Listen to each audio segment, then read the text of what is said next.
नमस्ते, सलाम, सत श्री अकाल and hello, how are you बच्चों। आप लोग कैसे हैं? होप आप लोग बहुत अच्छे होंगे। बच्चों, आज मैं आप लोगों के लिए कक्षा 10 हिंदी आ का चैप्टर 10 स्वयं प्रकाश द्वारा रचित नेताजी का चश्मा लेकर आई हूँ। यहाँ पर बताया गया है कि चारों ओर सीमाओं से घिरे हुए भूभाग का नाम ही देश नहीं होता है। देश बनता है उसमें रहने वाले सभी नागरिकों, नदियों, पहाड़ों, पेड़ पौधों, वनस्पतियों, पशु पक्षियों से, और इन सब से प्रेम करने और इनकी समृद्धि के लिए प्रयास करने का नाम ही देशभक्ति है। नेताजी का चश्मा कहानी चैप्टर चश्मे वाले के माध्यम से देश के करोड़ों नागरिकों के योगदान को रेखांकित करती है, जो इस देश के निर्माण में अपने अपने तरीके से सहयोग करते हैं। कहानी ये कहती है कि बड़े ही नहीं, बच्चे भी इसमें शामिल होते हैं। तो कहानी इस प्रकार से है। हालदार साहब को हर 15वें दिन कंपनी के काम के सिलसिले में उस कस्बे से गुजरना पड़ता था। कस्बा बहुत बड़ा नहीं था, जिसे पक्का मकान कहा जा सके वैसे कुछ ही मकान थे, और बाजार कहा जा सके ऐसा एक ही बाजार था, जिसको कि टाउन एरिया कह सकते हैं। कस्बे में एक लड़कों का स्कूल था और एक लड़कियों का स्कूल। एक सीमेंट का छोटा सा कारखाना था। 2 ओपन एयर सिनेमा घर थे और 1-2 नगर पालिका भी थी।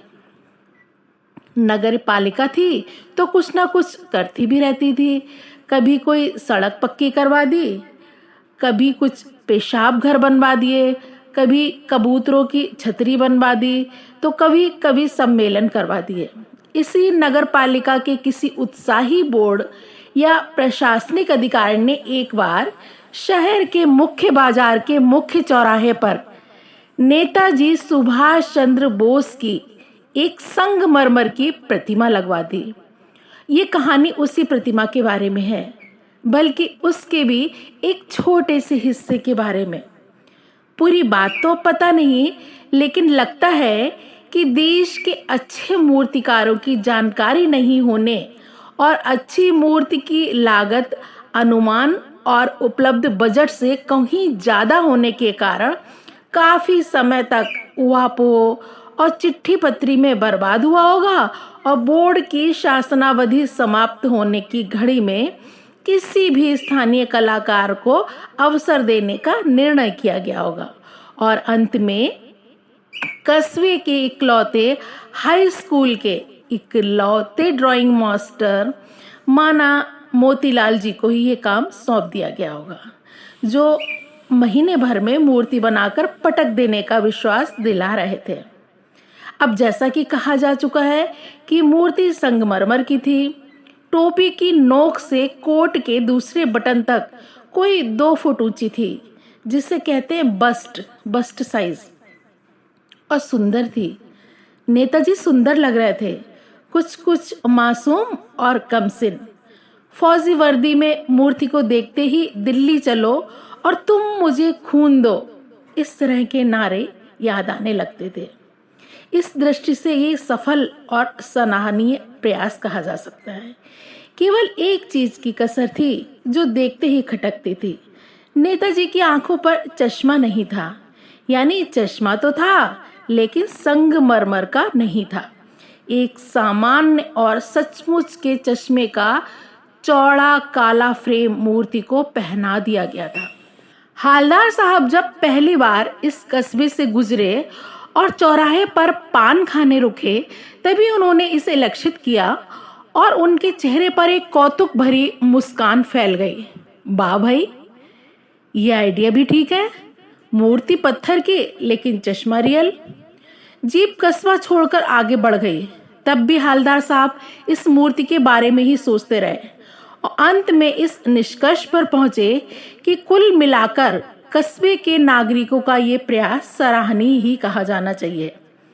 महत्व मूर्ति के रंग रूप या कद का नहीं, उस भावना का है, वरना तो देशभक्ति भी आजकल मजाक की चीज होती जा रही है। अब दूसरी बार जब हालदार साहब उधर से गुजरे तो उन्हें मूर्ति में कुछ अंतर दिखाई दिया। ध्यान से देखा तो पाया कि चश्मा दूसरा है। पहले मोटे फ्रेम वाला चौकोर चश्मा था, अब तार के फ्रेम वाला गोल चश्मा है। हालदार साहब का कौतुक और बढ़ा। वाह भाई, क्या आइडिया है। मूर्ति कपड़े नहीं बदल सकती, लेकिन चश्मा तो बदल ही सकती है। तीसरी बार फिर नया चश्मा था। हालदार साहब की आदत पड़ गई, हर बार कस्बे से गुजरते समय चौराहे पर रुकना, पान खाना और मूर्ति को ध्यान से देखना। एक बार जब कौतूहल दुर्दमनीय हो गया, दुर्दमनीय मीन्स जिसका दमन करना मुश्किल हो, तो पान वाले से पूछ ही लिया, क्यों भाई, क्या बात है, ये तुम्हारे नेताजी का चश्मा हर बार बदल कैसे जाता है। पान वाले के खुद के मुंह में पान ठुसा हुआ था। वह एक काला, मोटा और खुश मिजाज आदमी था। हालदार साहब का प्रश्न सुनकर वह आंखों ही आंखों में हंसा। उसकी तोन थिरकी। पीछे घूमकर उसने दुकान के नीचे पान थूका और अपनी लाल काली बत्ती सी दिखाकर बोला, कैप्टन चश्मे वाला करता है। क्या करता है? हालदार साहब कुछ समझ नहीं पाए। चश्मा चेंज कर देता है, पान वाले ने समझाया। क्या मतलब? क्यों चेंज कर देता है? हालदार साहब अब भी नहीं समझ पाए। कोई गिराक आ गया समझो, उसको चौड़े चौखट चाहिए, तो कैप्टन किधर से लाएगा, तो उसको मूर्ति वाला दे दिया, उधर दूसरा बिठा दिया। अब हालदार साहब को बात कुछ कुछ समझ में आई। एक चश्मे वाला है जिसका नाम कैप्टन है, उसे नेताजी की बगैर चश्मे वाली मूर्ति बुरी लगती है, बल्कि आहत करती है, मानो चश्मे के बगैर नेताजी को असुविधा हो रही हो। इसलिए वह अपनी छोटी सी दुकान में उपलब्ध गिने चुने फ्रेमों में से एक नेताजी की मूर्ति पर फिट कर देता है। लेकिन जब कोई ग्राहक आता है तो उसे वैसे ही फ्रेम की दरकार होती है जैसा कि मूर्ति पर लगा है, तो कैप्टन चश्मे वाला मूर्ति पर लगा हुआ फ्रेम संभवतः नेताजी से क्षमा मारते हुए लाकर ग्राहक को दे देता है और बाद में नेताजी को दूसरा फ्रेम लौटा देता। वाह भाई, खूब, क्या आइडिया है।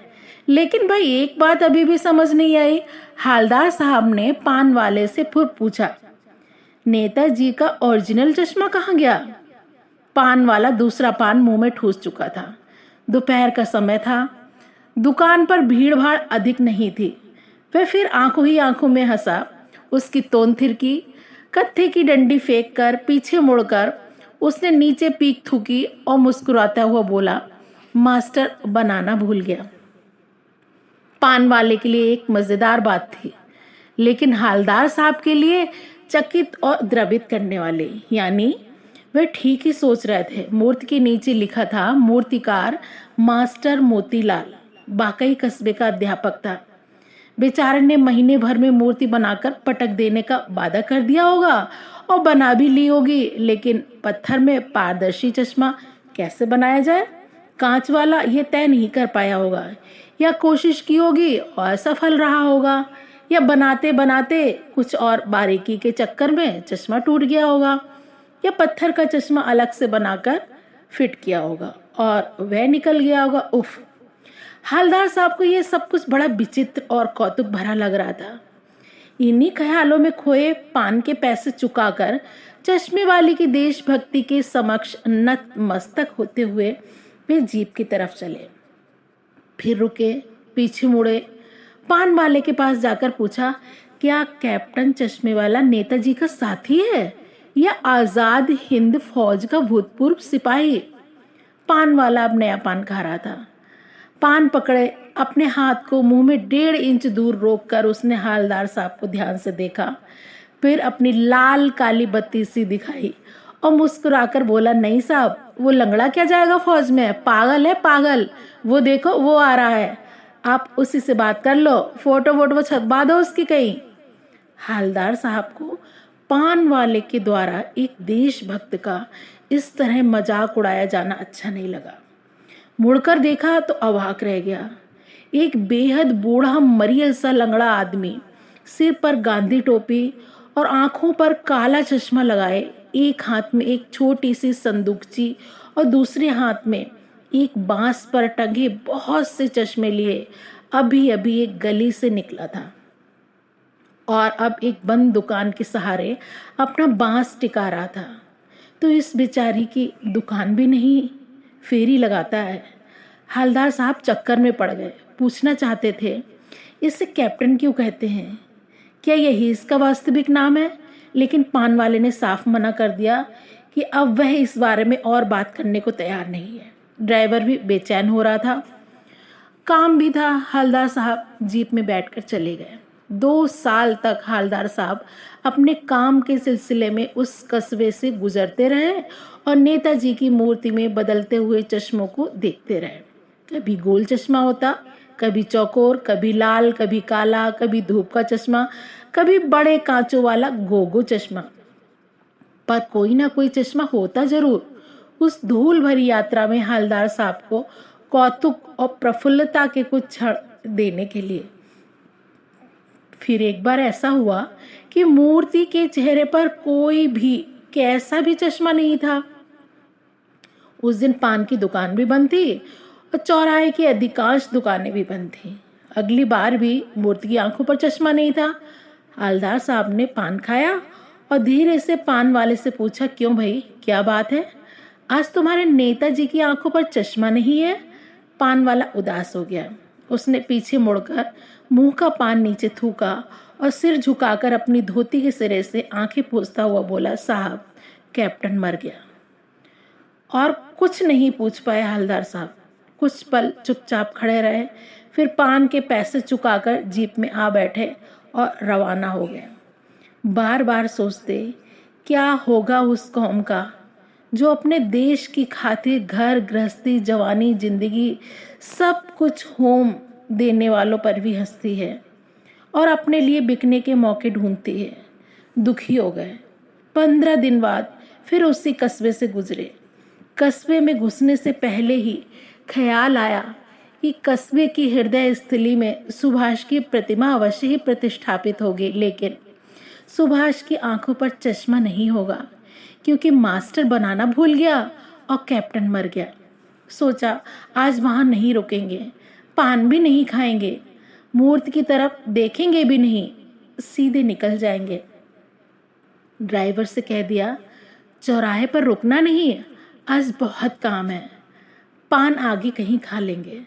लेकिन आदत से मजबूर आंखें चौराहा आते ही मूर्ति की तरफ उठ गईं।